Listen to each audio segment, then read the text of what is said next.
बहुत वर्ष पहले एक राजा की दो रानियां थीं। बड़ी रानी शोभा बहुत अच्छे स्वभाव की दयावान स्त्री थी। छोटी रानी रूपा बड़ी कठोर थी। बड़ी रानी शोभा की एक पुत्री थी, नाम था देवी। रानी रूपा की भी एक बेटी थी, नाम था तारा।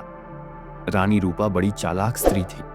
वह चाहती थी कि राज्य की सत्ता उसके हाथ में रहे। राजा भी उससे दबा हुआ था। रानी रूपा बड़ी रानी और उसकी बेटी से नफरत करती थी। एक दिन उसने राजा से कह दिया कि रानी शोभा और देवी को राजमहल से बाहर निकाल दिया जाए। राजा रानी रूपा की नाराजगी से डरता था। उसे लगा कि उसे वही करना पड़ेगा जो रूपा चाहती है। उसने बड़ी रानी और उसकी बेटी को राजमहल के बाहर एक छोटे से घर में रहने के लिए भेज दिया। लेकिन रानी रूपा की नफरत इससे भी नहीं हटी।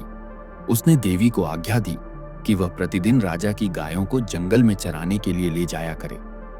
रानी शोभा यह अच्छी तरह जानती थी कि यदि देवी गायों को चराने के लिए गई तो रानी रूपा उन्हें किसी और परेशानी में डाल देगी। इसलिए उसने अपनी लड़की से कहा कि वह रोज सुबह गायों को जंगल में चरने के लिए ले जाया करे और शाम के समय उन्हें वापस ले आया करे।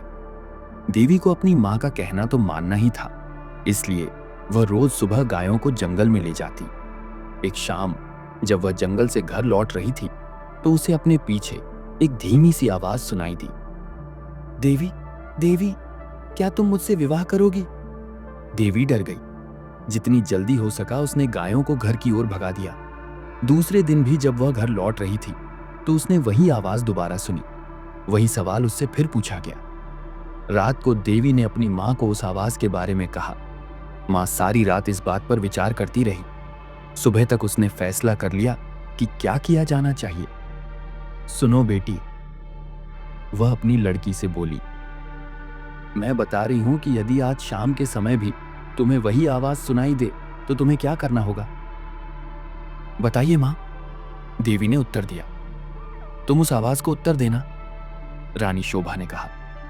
है, कल सुबह तुम मेरे घर आ जाओ, फिर मैं तुमसे विवाह कर लूंगी। लेकिन मां, देवी बोली, हम उसे जानते तक नहीं। मेरी प्यारी देवी, मां ने दुखी होकर कहा, जिस स्थिति में हम जीवित हैं उससे ज्यादा बुरा और क्या हो सकता है। हमें इस प्रस्ताव को स्वीकार कर लेना चाहिए। ईश्वर हमारी सहायता करेगा। उस शाम को जब देवी गायों को लेकर लौट रही थी उसे वही आवाज फिर सुनाई दी। आवाज कोमल और दुख भरी थी। देवी, देवी, क्या तुम मुझसे विवाह करोगी? क्या तुम मुझसे विवाह करोगी? आवाज बोली। देवी रुक गई। उसने पीछे मुड़कर देखा, लेकिन उसे कोई नहीं दिखाई दिया। वह हिचकिचाई। वह वहां से भाग जाना चाहती थी, लेकिन फिर उसे मां के शब्द याद आ गए। वह जल्दी से बोली, हाँ, यदि तुम कल सुबह मेरे घर आ जाओ तो मैं तुमसे विवाह कर लूंगी। तब वह बड़ी तेजी से गायों को हाँकती हुई घर चली गई। अगले दिन सुबह रानी शोभा जरा जल्दी उठ गई। उसने जाकर बाहर का दरवाजा खोला, देखने के लिए कि कोई प्रतीक्षा तो नहीं कर रहा। वहां कोई भी ना था। अचानक उसे एक धक्का सा लगा और वह सन्न रह गई। एक बड़ा अजगर कुंडली मारे सीढ़ियों पर बैठा था। रानी शोभा सहायता के लिए चिल्लाई। देवी और नौकर भागे भागे आए कि क्या बात है। तभी एक आश्चर्यजनक बात हुई। अजगर बोला, नमस्कार। उसका स्वर बहुत विनम्र था। मुझे निमंत्रित किया गया था, इसलिए मैं आया हूं। आपकी लड़की ने मुझसे वायदा किया था कि यदि मैं सुबह घर आ सकूं तो वह मुझसे विवाह कर लेगी। मैं इसलिए आया हूं। रानी शोभा की समझ में नहीं आ रहा था कि वह करे तो क्या करे। उसे तो यही आशा थी कि किसी दिन कोई सुंदर नौजवान उसकी लड़की से विवाह करने आएगा। उसने यह कभी नहीं सोचा था कि वह अजगर सांप होगा। एक नौकर भागकर रानी रूपा के पास गया और उसे उसने सारी घटना बतला दी। रानी यह सुनकर प्रसन्न हुई। वह उसी समय अपने नौकरों के साथ रानी शोभा के घर गई। यदि राजकुमारी देवी ने किसी के साथ विवाह का वायदा किया है, वह बोली, तो उसे अपना वायदा अवश्य निभाना चाहिए। रानी होने के कारण यह देखना मेरा कर्तव्य है कि वह अपना वायदा पूरा करे। उसी दिन विवाह हो गया। रानी शोभा और देवी के लिए यह कोई खुशी का समय नहीं था, लेकिन इतने दुर्भाग्य सहने के बाद वे किसी भी प्रकार की मुसीबत का सामना करने को तैयार नहीं थी। विवाह के बाद अजगर सांप अपनी पत्नी के साथ उसके कमरे में गया। सारी रात रानी शोभा ने प्रार्थना करते हुए बिताई कि उसकी बच्ची ठीक ठाक रहे। दूसरे दिन बड़े सवेरे उसने देवी के कमरे का दरवाजा खटखटाया। एक सुंदर नवयुवक ने दरवाजा खोला। देवी उसके पीछे खड़ी थी। मैं आपको कह नहीं सकता कि मेरी जान बचाने के लिए मैं आपका और देवी का कितना आभारी हूं, वह नवयुवक बोला। मैं एक श्राप के कारण अजगर सांप बन गया था। एक वन देवता मुझसे क्रुद्ध थे और उन्होंने मुझे अजगर सांप बना दिया। बाद में उन्हें अपनी करनी पर दुख हुआ। तब उन्होंने कहा कि यदि कोई राजकुमारी मुझसे विवाह कर लेगी तो मैं फिर से आदमी बन जाऊंगा।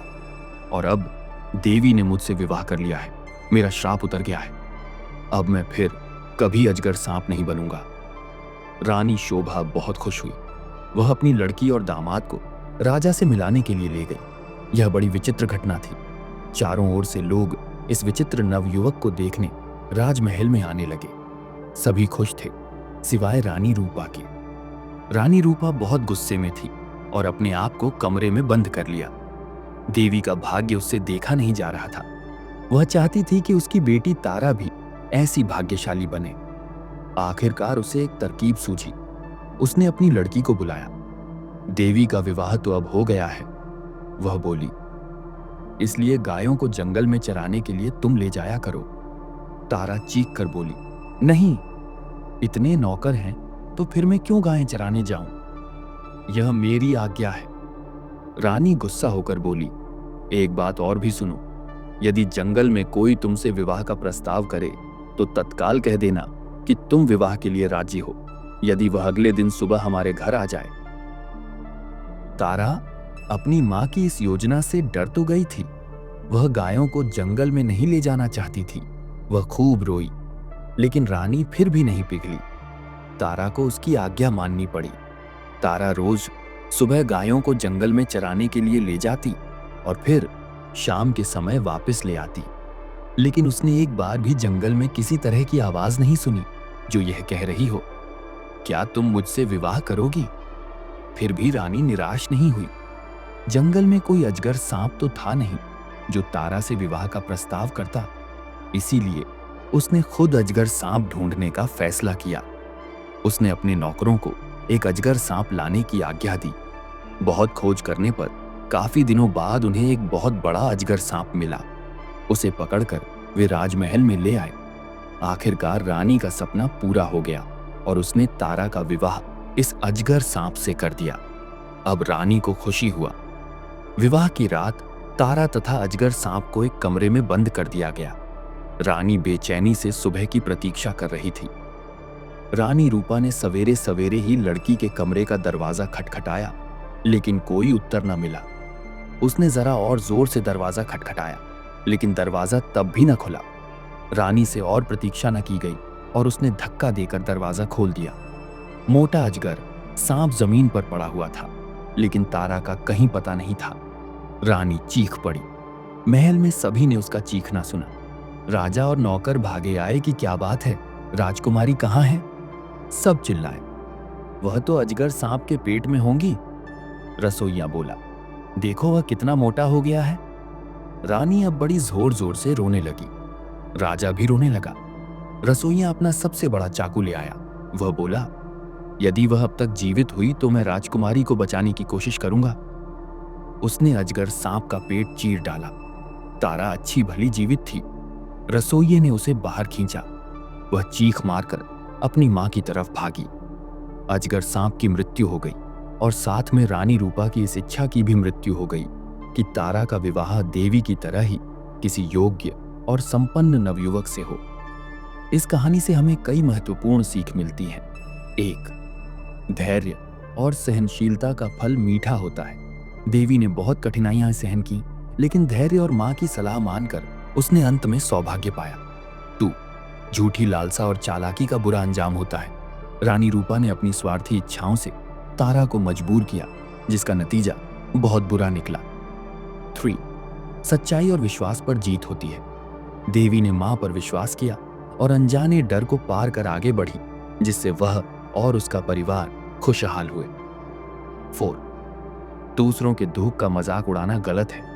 रानी रूपा देवी के दुख में खुश हुई थी, लेकिन अंत में खुद को बहुत बड़ा नुकसान झेलना पड़ा।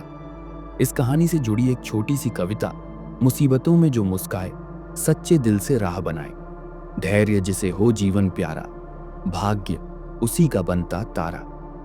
रूप पर मत करना अभिमान, भीतर देखो सच्चा जान। स्वार्थी मन जो जाल बिछाए, अंत में खुद फंसकर पछताए।